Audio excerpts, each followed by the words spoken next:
उज़ैद है और मैं यहाँ पे नया सेफ्टी ऑफिसर बन करके आया हूँ। मेरा काम ये है कि आप लोगों को सेफ्टी रूल्स फॉलो करवाना और आपका प्रॉपर्टी का किसी तरह का लॉस ना हो उसको ध्यान देना है।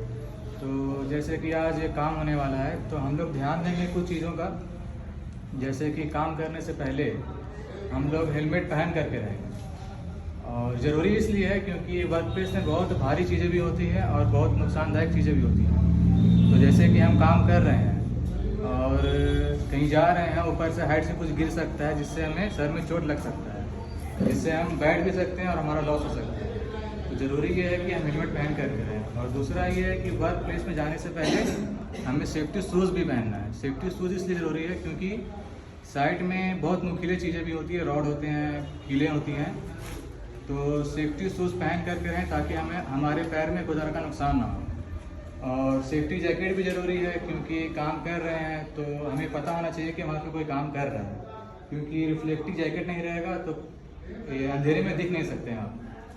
तो इन सब चीज़ों पे आपको ध्यान देना है। और जैसे कि आज कन्फाइंड स्पेस में काम होने वाला है तो हमें कुछ चीज़ों का ध्यान देना होता है कन्फाइंड स्पेस में, जैसे कि वहाँ पे अंधेरा होता है तो हमें 24 वोल्ट से ज़्यादा का लाइट लेकर के नहीं जाना है वहाँ पे। और वेल्डिंग का काम अगर करना है कन्फाइंड स्पेस में तो हमें वेल्डिंग मशीन को वर्क प्लेस से बाहर रखना है और वायर लेकर के जाना है अंदर, और जो वेल्डिंग का काम है उसे करके फिर से बाहर लेकर के आ जाना है, लेकिन ये वेल्डिंग मशीन को अंदर लेकर के नहीं जाना है। और एक होल वाचर रहेगा वर्क प्लेस से बाहर में, तो आपको थोड़ी थोड़ी देर में उसे इन्फॉर्म करना है कि अंदर का सिचुएशन सही है या नहीं है। और अगर सिचुएशन सही नहीं है तो आप उसे इन्फॉर्म करिएगा, फिर बाकी का काम आगे किया जाएगा।